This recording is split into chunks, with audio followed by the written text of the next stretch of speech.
اللہ اکبر، اب اس نے آنا تھا جس نے عالم کا رنگ بدلنا تھا، اب اس شخصیت کی آمد ہونے والی تھی جس کی وجہ سے یہ کائنات بنائی گئی ہے۔ لوگ کہتے ہیں میلاد کیوں مناتے ہو؟ ارے جس کے لیے ساری کائنات بنائی گئی ہو، جو وجہ تخلیق کائنات ہو، رسول پاک وہ ہیں، ہی از the reason of the all creation۔ اور یہ میں نہیں کہہ رہا، یہ رب فرما رہا ہے حدیث قدسی میں کہ اے محبوب اگر تمہیں نہ بناتا تو یہ کائنات ہی نہ بناتا، نہ یہ چاند بنتا، نہ سورج بنتا، نہ آسمان، نہ جنت، ارے نہ میں ہوتا نہ آپ ہوتے، جس کی وجہ سے میں اور آپ دنیا میں آئے ہیں۔ جب اس کی ولادت کی باری آ رہی ہے تو دیکھو دنیا کا رنگ کیسے بدلا جا رہا ہے، دنیا کو میسج کیا جا رہا ہے۔ 55 دن پہلے پوری دنیا میں یہ شور مچ گیا کہ مکے میں ایک ایسا واقعہ ہوا ہے کہ اب کعبے والوں کو کوئی نہیں ہرا سکتا، اب کعبے کا رکھوالا آنے والا ہے، اب کعبے کو عزت دینے والا آ رہا ہے، کعبے سے بت نکال کر اس کے طواف کو تقدس کے ساتھ جاری کرنے والا آ رہا ہے۔ شاعر کہتے ہیں نا، آئی نئی حکومت سکہ نیا چلے گا، آئی نئی حکومت سکہ نیا چلے گا، عالم نے رنگ بدلا، صبح شب ولادت مبارک ہو، وہ شاہ پردے سے باہر ہونے والا ہے، گدائی کو زمانہ جس کے در پر آنے والا ہے۔ اللہ اکبر، یہ واقعہ نبی پاک کی ولادت سے 55 دن پہلے ہوتا ہے، اور پھر 12 ربیع الاول کا وہ مبارک دن تشریف لاتا ہے کہ جب نبی آپ پاک علیہ الصلوۃ والسلام صبح صادق کے وقت پیر کا دن ہوتا ہے اور اس دنیا میں مکہ پاک میں تشریف لاتے ہیں۔ ہر طرف خوشی کا سما ہے، نور کی برسات ہے۔ بی بی آمنہ فرماتی ہیں جب ولادت کا وقت تھا میرے جسم سے ایسا نور بلند ہوا جس میں نے دوسرے ملکوں کے محلات کو دیکھ لیا۔ فرماتی ہے میں نے دیکھا کہ ایک مشرق میں جھنڈا لگایا گیا، ایک مغرب میں جھنڈا لگایا گیا، ایک کعبے کی چھت پر جھنڈا لگایا گیا، اور اس کے بعد نبی پاک کی ولادت ہوتی ہے۔ اللہ اکبر، میرے آقا کی ولادت کے وقت جھنڈا لگانا یہ فرشتوں کا طریقہ ہے، تو اے جھنڈے لگانے والوں تمہیں مبارک ہو۔ اب آگے چلیے، میرے آقا کے بچپن کا ایک واقعہ پھر میں بیان کو اختتام کرتا ہوں۔ ویسے تو میرے آقا کی ہر ادا نرالی ہے، اللہ اللہ وہ بچپنے کی پھبن، اللہ اللہ وہ بچپنے کی پھبن، اس خدا بھاتی صورت پہ لاکھوں سلام۔ نبی پاک کی ہر ادا نرالی، عام بچوں کی طرح بہت سارے معاملات آپ کے ساتھ نہیں تھے۔ آپ ختنہ شدہ، ناف کٹی ہوئی، ناف کاٹنی پڑتی ہے جب بچہ پیدا ہوتا ہے، ناف بریدہ ہیں، ختنہ شدہ ہیں، خوشبوؤں میں مہکے ہوئے، غسل کیے ہوئے میرے آقا دنیا میں تشریف لاتے ہیں، اور جیسے ہی دنیا میں آتے ہیں میرے آقا سجدے میں چلے جاتے ہیں۔ زبان مبارک سے رب حبلی امتی کی صدائیں ہیں۔ صلاۃ و سلام میں پڑھتے ہو نا، رب حبلی امتی کہتے ہوئے پیدا ہوئے، حق نے فرمایا کہ بخشا الصلاۃ والسلام۔ تو کیسے آقا ہیں کہ جو آتے ہی امت کو یاد کر رہے ہیں، سبحان اللہ۔ اب عرب کے لوگوں میں یہ دستور تھا کہ جب بچے چھوٹے ہوتے تھے تو وہ ان کو دودھ پلانے کے لیے ذرا دیہاتوں میں بھیج دیتے تھے۔ اس کی دو وجوہات تھیں، ایک تو ان کی آب و ہوا اچھی ہوتی تھی، صحت اچھی ہو جائے، دوسرا عرب کے لوگوں کو اپنی عربی زبان سے بڑا پیار ہوتا تھا۔ وہ سمجھتے تھے کہ شہر میں زبان جو ہے وہ مکس اپ ہو جاتی ہے، تو گاؤں کی زبان جو ہے وہ ذرا اصلی زبان ہوتی ہے تو بندے کی فصاحت بہتر ہو جائے۔ تو بی بی حلیمہ سعدیہ ایک ایسی دائی ہے، اب دیکھیں کہ کمال دیکھو کہ اس زمانے میں اس وقت اس سال بہت ساری دائیاں مکے آئیں اور بڑے بڑے رئیسوں کے بچے لے کر گئیں، ہمیں کسی کا نام یاد نہیں ہے، مگر ایک ایسی دائی جو آئی تو دودھ پلانے تھی، غریب خاندان سے تعلق رکھتی تھی، خدمت نبی پاک کی 1450 سال ہو گئے۔ سیرت کی ہر کتاب میں دائی حلیمہ کا نام ملتا ہے، میرا نام کرے گا روشن دو جگ میں نام تمہارا، جس نے نبی پاک کی غلامی اختیار کی، جس نے پیارے آقا کے نام کو بلند کیا، ان کا چرچا کیا، اللہ نے اس کے نام بلند کر دیے۔ کیا خوب بات شاعر لکھتے ہیں نا، فرماتے ان کے جو غلام ہو گئے وقت کے امام ہو گئے، نام لیوا ان کے جو ہوئے ان کے اونچے نام ہو گئے۔ تو دائی حلیمہ کہتی میں بھی کمزور تھی، غریب بھی تھی، خود میرے پاس بھی دودھ بہت کم آتا تھا، اپنا بچہ میرا دودھ کی وجہ سے بلکتا تھا۔ میں مکے پاک آئی، سب دائیوں نے بچے لے لیے، مجھے کسی نے بچہ نہیں دیا، مگر میں نے ایک بچہ دیکھا، چاند سا چہرہ، خوبصورت چہرہ، نورانی چہرہ، مگر کوئی دائی اسے نہ لے گئی، کیونکہ نبی پاک کی ولادت سے پہلے ہی پیارے آقا کے والد محترم کا وصال ہو گیا تھا۔ دائیوں نے سوچا والد ہی نہیں ہے، ہمیں مال نہیں نہیں ملے گا, ہمیں تحفے نہیں ملیں گے. تو کسی نے بچے کو نہیں لیا. آپ سوچتی ہیں میں خالی آئی تھی, خالی جانا نہیں چاہتی تھی, سوچا کسی نے نہیں لیا. جیسے بچے کو دیکھا دل میں جگہ بن گئی. بڑا پیارا مسکراتا چہرہ تھا, نورانی چہرہ تھا. میں نے سوچا خالی ہاتھ جانے سے بہتر ہے اسی بچے کو ساتھ لے لیتے ہیں. اب سبحان اللہ, دائی علیمہ کہتی جیسے ہی بچے کو گود میں لیا میرے پاس بھی دودھ بڑھنے لگا, میری بکری کے تھن بھرنے لگے. ہم سب گھر والوں نے دودھ پیا. میں نے اپنے بچے کو بھی اپنا دودھ پلایا. جناب رسول اللہ صلی اللہ تعالی علیہ وسلم نے بھی دودھ پیا.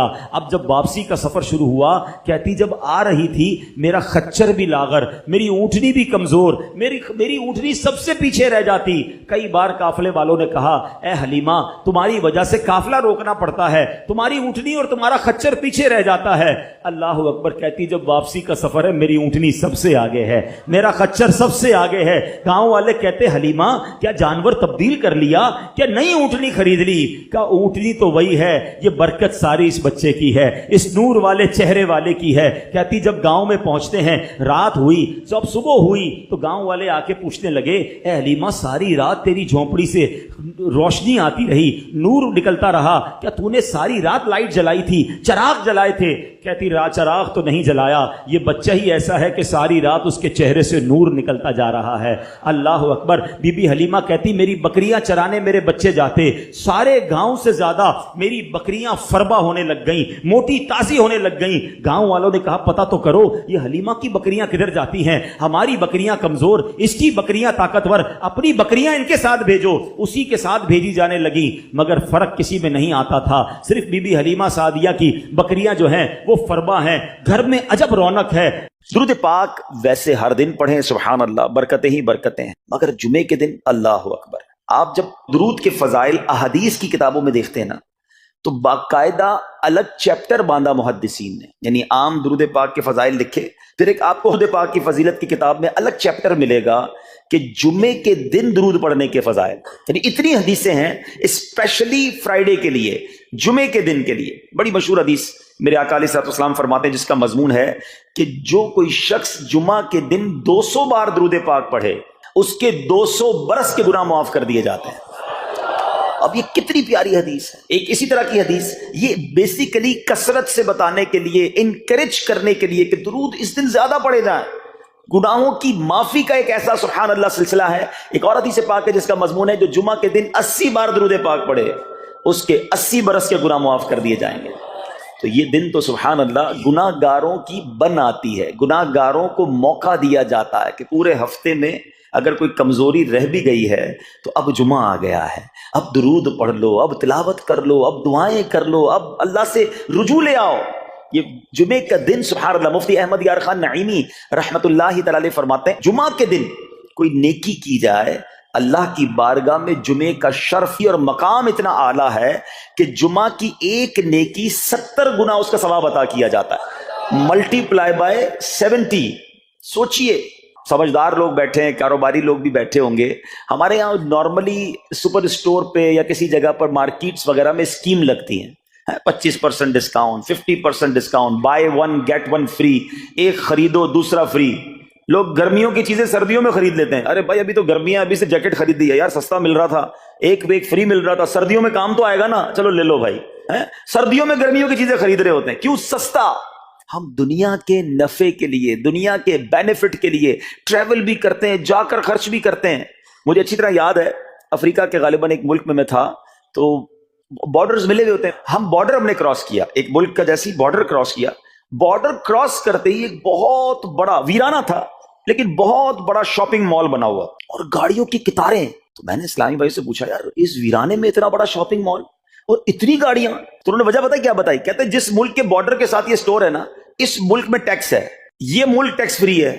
اچھا, اس ملک نے اپنے بزنس کو چلانے کے لیے اپنے ملک کے اندر مال بنے ہوں گے, ایک اسپیشل مال یہاں بنا دیا تاکہ اس ملک والے سفر کر کے آئیں اور پورے مہینے کا سامان اس سٹور سے لے کے واپس چلے جائیں, صرف ٹیکس بچانے کے لیے. ایک ایک مہینے کا سامان. اچھا, گاڑیوں کی لائنیں. اب بتاؤ یار, ہم دنیا کمانے کے لیے, سفر کرنے کے لیے تیار ہیں, نفع کمانے کے لیے, وقت دینے کے لیے تیار ہیں. ہر جمعے اسکیم اناؤنس ہے, ایک نیکی کرو 70 گنا ثواب کماؤ گے. بتاؤ کیا ذہن ہونا چاہیے کہ یار بس جمعے کا دن تو قرآن پڑھوں گا، درود پڑھوں گا، صدقہ کروں گا. سبحان اللہ، ڈھونڈ ڈھونڈ کے ہمارے صحابہ علیہم رضوان ڈھونڈ ڈھونڈ کے نیک اعمال کرتے تھے کہ یہ بھی عمل کر لوں، یہ بھی کر لوں، اور جمعے کے دن اسپیشلی. تو اللہ کرے ذہن میں یہ بات بیٹھ جائے کہ میں نے جمعے کو زیادہ نیکیاں کرنی ہیں. اچھا، اب اس پہ میں ایک اور مشورہ دیتا ہوں. مثال کے طور پہ آپ نے ذہن بنایا ہے کہ یار پیر والے دن جو ہے نا، میں نے کسی مریض کی عیادت، رشتہ دار ہے وہاں جانا ہے، یا میں نے جناب سیٹرڈے یا سنڈے کوئی صدقہ خیرات کرنا ہے، کسی کی ہیلپ کرنی ہے. آپ نے کوئی نیکی پلان کی ہوئی ہے ہفتہ اتوار پیر منگل میں، تو کوشش کر کے اس کو جلدی کریں اور فرائیڈے میں کر لیں. ایک پوائنٹ آپ نے دیکھا، میں نے یہ نہیں کہا کہ اس کو اگلے جمعے کریں، ہاں ڈیلے نہ کریں، تھوڑا جلدی کر کے اس جمعے کو کریں تاکہ 70 گنا جو ہے وہ اس میں ثواب کما لوں، برکتیں حاصل کر لوں. تو اللہ کرے کہ میں اور آپ نیکیوں کے حریص بن جائیں. نیکیوں کی جو لالچ ہے نا، لالچ میں یہ بھی کر لوں، میں یہ بھی کر لوں، میں سجدہ بھی کروں، میں تلاوت بھی کروں، میں صدقہ بھی دوں، یہ تو نصیب والوں کو ملتا ہے. اور صحابہ کرام میں نظر آتا تھا، پیچھے نہیں ہٹتے تھے صحابہ. ہمیں اعلان کیا جا رہا ہے کہ یہ موقع ہے، یہ نیکی ہے، اور پھر بھی کوئی نظر نہیں آتا. اللہ کرے کہ یہ جذبہ، کیونکہ یاد رکھو جس طرح کاروباری لوگ کہتے ہیں نا سیزن ہے نیکیاں کر لو، بالکل اسی طرح جب تک میری اور آپ کی سانسیں باقی ہیں نا، نیکیوں کا سیزن جاری ہے. جتنی نیکیاں کمانی ہے کما لو. یہ مائنڈ سیٹ بنا لو کہ یار پتہ نہیں کب مر جاؤں، اور نیکی اور نیکی. جس طرح پیسے کمانے کا ذہن ہوتا ہے نا، اللہ کرے اس سے زیادہ میرا اور آپ کا نیکیاں کمانے کا ذہن ہو جائے. یار تھوڑی اور نیکی کما لو، تھوڑی اور. مثال کے طور پہ آپ کہیں جا رہے ہیں، کسی نے کہا ذرا بیٹھیے 10 منٹ بعد وہ بھائی آئیں گے. اب ہم 10 منٹ کس طرح گزارتے ہیں؟ موبائل نکالا اور جناب دیکھنا شروع. 10 منٹ کیا 15 منٹ بھی گزرتے ہیں پتہ نہیں چلے گا. لیکن یہ 15 منٹ میں کیا ملا آپ؟ شاید گناہ ہی ملے ہوں گے، کیونکہ ہمارے موبائل میں تو بہت ساری چیزیں ایسی ہیں یا تو حرام دکھا دیتی ہیں یا حرام سنا دیتی ہیں. لیکن اگر نیکیوں کا ذہن ہو تو بندہ سوچے یار 10 منٹ میں تو میں سورہ یاسین پڑھ سکتا ہوں، 10 قرآن کا ثواب ہے. موبائل میں قرآن پاک ڈاؤن لوڈ ہو، قرآن شریف نکالا اور یاسین شریف پڑھ لی، ویٹنگ ایریا کے اندر 10 قرآن کا ثواب کما لیا. اگر یہ مائنڈ سیٹ ہو بندہ کہ یار اتنی دیر میں تو 100 بار درود پاک پڑھ لوں گا. اور آقا علیہ الصلوۃ والسلام فرماتے ہیں جو 100 بار درود پاک پڑھے اس کی دونوں آنکھوں کے درمیان لکھ دیا جاتا ہے کہ یہ بندہ دوزخ کی آگ اور نفاق سے بری ہے. 5 منٹ 10 منٹ میں اتنی نیکیاں کما سکتا. لیکن مائنڈ سیٹ ہی نہیں ہے، گھنٹوں ضائع کر دیں گے، نیکی کمانے کا ذہن نہیں بنتا. اگر یہی 10-15 منٹ میں مجھے پیسے ملنے ہوتے تو بتاؤ ہم کیا کرتے. اللہ کرے دل میں اتر جائے میری بات. تو بہرحال جمعہ کا دن یہ بہت کمال کا دن ہے. ہر جمعے کے دن آپ کو اونٹ صدقہ کرنے کا ثواب مل سکتا ہے. ایک اونٹ کتنے کا آتا ہے؟ 1.5-2 لاکھ روپے کا تو ہوتا ہے. 2 لاکھ روپے ہر جمعے کو صدقہ کرو.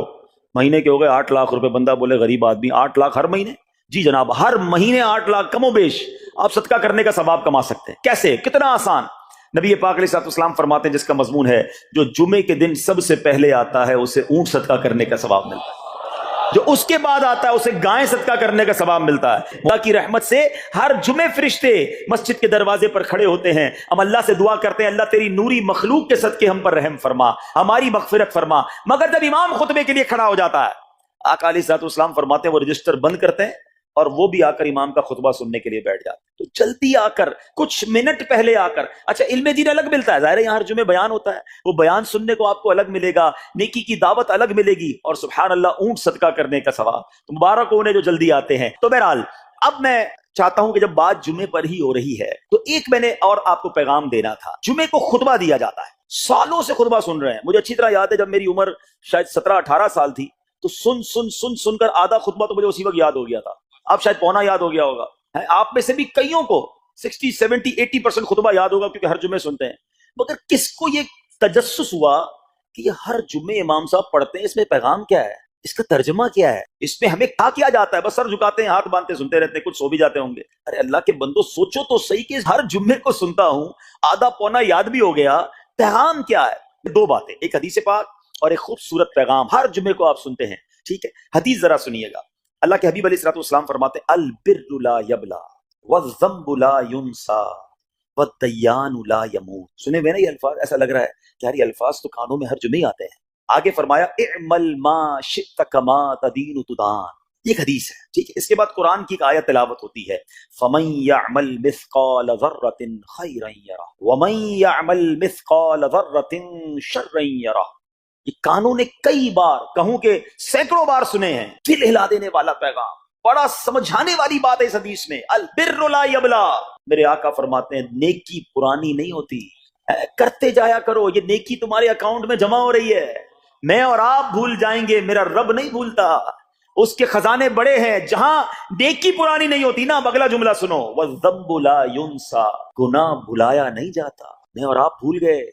افسوس یہ ہے, عجیب کہانی ہے. یہ تو ایک عجب الگ ٹاپک ہے کہ آج جس سے ملاقات کرو اس کو 15 سال 20 سال 25 سال پرانی نیکیاں یاد ہیں.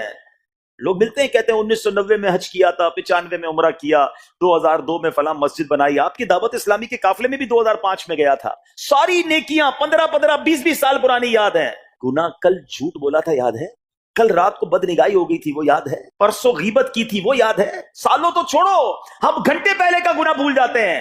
مگر حدیث ڈرا رہی ہے, سمجھا رہی ہے کہ دیکھو وَالذَّنبُ لَا يُنسَى, گناہ بھلایا نہیں جاتا. تم بھول گئے ہو, اگر کہیں لکھا ہوا ہے جواب دینا ہے. اور آگے فرمایا وَالدَّيَّانُ لَا يَمُوتُ, فرمایا کہ جو فیصلہ کرنے والا ہے اسے موت نہیں آتی. اللہ کو موت نہیں آنی, میں اور آپ مر جائیں گے. جس نے ڈیسیشن لینا ہے, جس نے فیصلہ کرنا ہے, اسے موت نہیں آنی. پھر آگے فرمایا اعمل ما شئت کما تدین تدان, کر لے جو کرنا ہے جیسی کرے گا. پھر قرآن کی یہ آیتیں سمجھا رہی ہیں, وَمَن يَعْمَلْ مِثْقَالَ ذَرَّةٍ خَيْرًا يَرَهُ, جو ذرہ بھر نیکی کرے گا, بھلائی کرے گا, وہ دیکھے گا. وَمَن يَعْمَلْ مِثْقَالَ ذَرَّةٍ شَرًّا يَرَهُ, کہ جو ذرہ بھر برائی کرے گا. اتنا شاندار جمعے کا پیغام ہر جمعے خطبے میں دیا جاتا ہے. اللہ کرے یہ دل کی گہرائیوں میں اتر جائے. دروازہ بند کر کے, اندھیرا کر کے, اکیلے میں گناہ کرنے والا سوچے کہ ٹھیک ہے دنیا میں کوئی نہیں دیکھ رہا مگر میرا رب دیکھ رہا ہے, مجھے اس ذرہ بھر گناہ کا بھی جواب دینا پڑے گا. لوگ کہتے ہیں چھوٹی سی بات ہے یار, چھوٹا سا گناہ ہے, ٹھیک ہے چلتا ہے, سبھی تو کرتے ہیں. نہیں جناب, وہ نقطہ نواز ہے. وہ معاف کرنے پہ آئے تو 100 بندوں کے قاتل کو معاف کر دے, اور وہ پکڑنے پہ آئے تو ایک نقطے پر پکڑ فرما دے. ہمیں ڈرنا ہوگا, ہمیں خوف اپنے دل میں طاری کرنا ہوگا, کیونکہ یہ گناہ میری آخرت میں میری پکڑ کا سبب بن سکتا. بالکل اسی طرح چھوٹی چھوٹی نیکیاں سمجھ کے چھوڑ دیتے ہیں. یار سنت غیر موقدہ ہی ہے نا, نفل ہی تو ہے نا, سنت ہی تو ہے نا, ٹھیک ہے درود پڑھنا چاہیے, نہیں پڑھا تو کوئی بات نہیں. ارے یار کون اجتماع میں جائے, کون درس میں بیٹھے, صدقہ دینا کوئی واجب تو نہیں, زکات تو پوری دیتا ہوں. چھوٹی چھوٹی نیکیاں سمجھ کر چھوڑتے ہو. ارے وہ تو کتے کو پانی پلانے والے کو اس سبب سے بخش دیا کرتا ہے, راستے سے پتھر ہٹانے والے کو بخش دیا کرتا ہے. فرمایا نا البر لا یبلا, نیکی پرانی نہیں ہوگی, کرتے جایا کرو. اللہ کرے کہ یہ ذہن بن جائے کہ بس میں زیادہ سے زیادہ نیکی کروں, تو لوگوں کے دلوں میں خوشی داخل کروں, مسلمانوں کی خیر خواہی کروں. اس ایک ہی حدیث پر, ان آیتوں پر میں مزید بھی بہت بات کر سکتا ہوں, لیکن میں نے اشارہ دیا کہ ضرور اس پر توجہ دیں. اور ایک شاندار پیغام ہر جمعے میں ہم سنتے ہیں. کیا شاندار وہ پیغام ہے, وہ پیغام ہے الا لا ایمان لمن لا محبت له. یاد ہے سب کو, جمعے میں سنتے ہو نا, اور 3 بار کہتے ہیں امام صاحب, الا لا ایمان لمن لا محبت له, الا لا ایمان لمن لا محبت له. کبھی تو امام صاحب کو روکتے, حضور یہ ہر جمعے کو پڑھتے, بتائیں تو اس میں ہے کیا. نہیں ہمیں کیا ضرورت ہے, بس جمعہ ہو گیا, بس ٹھیک ہے, ٹائم پورا ہو گیا, فرض پورا ہو گیا. ارے اللہ کے بندو سمجھو تو صحیح اس میں میسج کیا ہے. اللہ اکبر, سنو اس کا مطلب کیا ہے, سنو الا لا ایمان لمن لا محبت له, سن لو اس کا ایمان نہیں جس کے دل میں نبی پاک سے محبت نہیں. ایمان ہی نہیں ہے. ارے جس دل میں نبی پاک سے محبت نہیں اس کا ایمان ہی نہیں ہے. اعلیٰ حضرت امام اہل سنت ایسے ہی نہیں لکھتے کہ اللہ کی سرتابہ قدم شان ہے یہ, انسان نہیں انسان, وہ انسان ہے یہ. قرآن تو ایمان بتاتا ہے انہیں, اور ایمان یہ کہتا ہے میری جان ہے یہ. ایمان کمپلیٹ ہی نہیں ہوتا نبی پاک علیہ الصلوۃ والسلام سے محبت کے بغیر. اور یہ بات ایسا لگتا ہے انفارچونیٹلی کہ غیر مسلم جانتے ہیں, تبھی تو وہ سازشیں کرتے ہیں. انہیں پتا ہے, آپ بتائیں دنیا کے کس ملک پہ نماز روکی جاتی ہے؟ نہیں روکی جاتی. مسجدوں کی تعمیر ہو رہی ہوتی ہے, تلاوت قرآن ہو رہی ہوتی ہے, کوئی نہیں روکتا, قرآن چھپ رہے ہیں. لیکن بار بار اگر حملہ ہوتا ہے, بار بار اگر اٹیک ہوتا ہے, تو اس لیے ہوتا ہے کہ ان مسلمانوں کے دلوں سے ان کے نبی کی محبت کو نکال. ان مسلمانوں کے دلوں میں اگر یہ محبت رسول رہ گئی تو یہ پھر بھی دوبارہ آ کر یکجا ہو جائیں گے, ایک ہو جائیں گے, نیک ہو جائیں گے. کسی طرح دل سے محبت رسول صلی اللہ تعالی علیہ وسلم نکالی جائے, اور اسی وجہ سے یہ ساری سازشیں کی جاتی ہیں. معاذ اللہ, نبی پاک علیہ الصلوۃ والسلام کی گستاخیاں کی جاتی ہیں تاکہ چیک کیا جائے ان پر اثر بھی پڑتا ہے کہ نہیں, کوئی اوپر نیچے ہوتا بھی ہے کہ نہیں, کہ اپنی دنیا میں مگن ہے, اس کو احساس ہی نہیں ہے. میٹھے اسلامی بھائیوں, دنیا کا دستور ہے جب کسی چیز کی ڈیفیشینسی ہو جائے نا تو اس کی ایفیشینسی بڑھائی جاتی ہے. مثال کے طور پہ کسی کے جناب جسم میں وٹامن ڈی کم ہو, ہم کیا کرتے ہیں, وٹامن ڈی کی ٹیبلٹس لے کر اس کو پھر بڑھاتے ہیں. کیلشیم کی کمی ہو, ڈاکٹر کہتا ہے بھائی تھوڑی کیلشیم کی دوائی پیو, تمہارے اندر کیلشیم کی کمی ہو رہی ہے. جب کسی چیز کی کمی کی جائے اس کو بڑھانے کی کوشش کی جاتی ہے. اگر یہ دنیا کے چند لوگوں کا یہ پلان ہے کہ مسلمانوں کے دلوں سے عشق رسول نکالو, تو اب میرا اور آپ کا کام یہ ہے کہ انشاءاللہ عشق رسول کو اب اضافہ کریں گے, اب نبی پاک کی محبت میں اور اضافہ کریں گے, سرور کائنات علیہ الصلوۃ والسلام کی محبت میں زندگی گزاریں گے, خود بھی سچے عاشق رسول بنے, اپنی نسلوں کو عاشق رسول بنائیں. اللہ سلامت رکھے میرے پیر و مرشد کو. 30 سال پہلے, یہ آج کل کا شعر نہیں ہے, اب بچپن سے یہ نعت سن رہے ہیں, کم و بیش 25-30 سال پہلے میرے مرشد نے کیا پیاری التجا پیش کی, اپنی نسلوں کے لیے کیا ہمیں پیغام دیا. کہتے میری آنے والی نسلیں تیرے عشق ہی میں مچلیں, میری آنے والی نسلیں تیرے عشق ہی میں مچلیں, انہیں نیک تم بنانا مدنی مدینے والے. یہ ہے پیغام دعوت اسلامی کا کہ ہم بھی عاشق رسول بنیں, کسی صورت ہمارے دل سے عشق رسول کم نہ ہو, اور جناب ہماری نسلوں میں ہم عشق رسول اتاریں. تو مجھے اور آپ کو اس ڈیفیشینسی کو ایفیشینسی میں, اس میں اضافے کا اہتمام کرنا ہوگا. اب آئیے دیکھتے طریقے کیا ہیں, کیسے عشق رسول بڑھے گا, کیسے دلوں میں محبت رسول بڑھے گی. کیونکہ جمعے کا یہ اعلان ہر جمعے سنتے ہو, الا لا ایمان لمن لا محبت اللہ, وہ ایمان ہی کامل نہیں ہے, وہ ایمان ہی کمپلیٹ نہیں ہے جس دل میں عشق رسول نہیں ہے. تو عشق رسول بڑھے گا کیسے جناب؟ تو دنیا کا بڑا سمپل فارمولا ہے کہ عشق بغیر اطاعت کے کمپلیٹ ہی نہیں ہوتا. دنیا میں بھی آپ جس سے محبت کریں, ہو ہی نہیں سکتا کہ آپ جس سے محبت کریں اس کی بات نہ مانیں. کہ میں آپ سے محبت بڑی کرتا ہوں, مانوں گا ایک بھی نہیں آپ کی, نہیں جناب. جس سے محبت ہوتی ہے بندہ کہتا ہے آپ کے لیے جان حاضر ہے, آپ حکم تو کریں, آپ کا فرمان سر آنکھوں پر, یہ دنیا کا دستور ہے. تو اگر آپ واقعی نبی پاک سے محبت کرتے ہیں یا سچے عاشق رسول بننا چاہتے ہیں, تو پھر فرمان رسول پر عمل کرنا ہوگا, نبی پاک کے طریقے پر عمل کرنا ہوگا, اطاعت